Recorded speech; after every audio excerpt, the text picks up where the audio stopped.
The prelims were absolutely awesome, footy fans. I loved it. I'm sure you did too. The Swans beating Port Adelaide 95-59. Look, it was a close start to this game. I thought both sides had their opportunities in that first half, but in that second half, it was all classed by the Swans.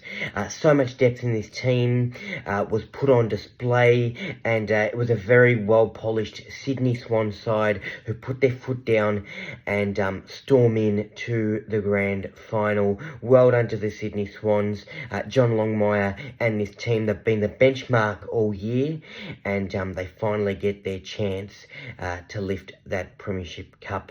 So all the best to them in the grand final. Port Adelaide could not match Sydney whatsoever in any area.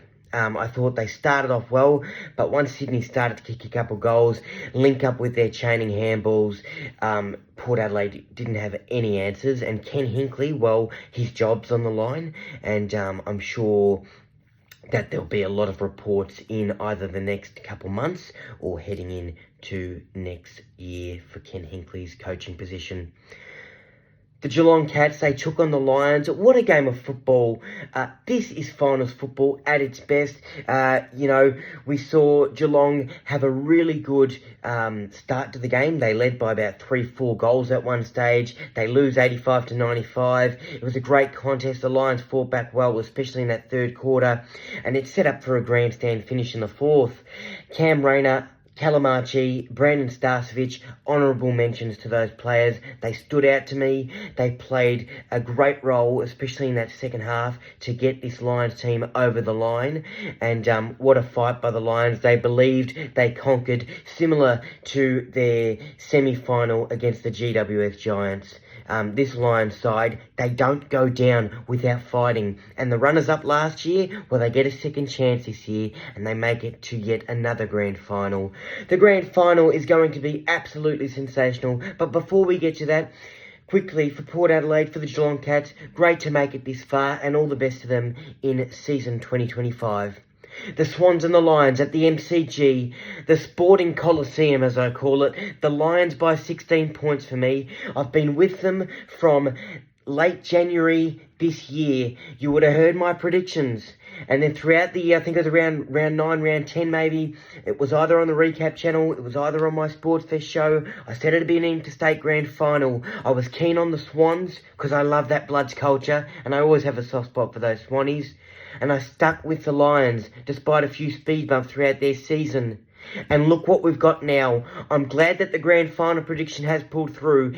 I'm hoping the Lions can win so we nail that prediction on the head as well. Now, these two sides, they met earlier in the season at the Gabba. The Lions won by 2 points. It was a thrilling game. That last quarter, in particular, that last 5 minutes, that was some of the best football I saw all season. So let's hope we can get a contest like that and a grandstand finish like that on the biggest stages of them all in the 2024 AFL Grand Final. Fitzroy, they beat South Melbourne by a point in the Grand Final all the way back in 1899. There's one for the history books. These two sides, they meet in a Grand Final. Two interstate teams. That's the first time since 2006 that a Victorian team's not to feature in the Grand Final. Gee, the history books, you just go through them and they're ticking off all records at the moment. And I tell you what, if the Lions can win, get that redemption, that'd be something to see. Norm Smith medal, probably Lachie Neale, but I'd love to see Hugh McCluggage get it. And for the Swans, all the best to them. I love both sides. They both deserve to be there, in the big dance. You can't take nothing away from either side because they've both had great years and, deserve their position to be there on the biggest Saturday of the year in sport for Australia. Now, for the Sydney Swans, yes, they won it in 2012, but they've been in the grand final a few times. 2016 against the Western Bulldogs, in recent times against the Geelong Cats, and they just haven't had that push. They just didn't go that extra step in the grand final, and they couldn't get there. But Isaac Heaney mentioned the other day, they're a much more mature group, and he's got a lot of faith. So we've got a great contest because the Lions will match that intensity, I reckon. I can't wait for the grand final. Leave your predictions below.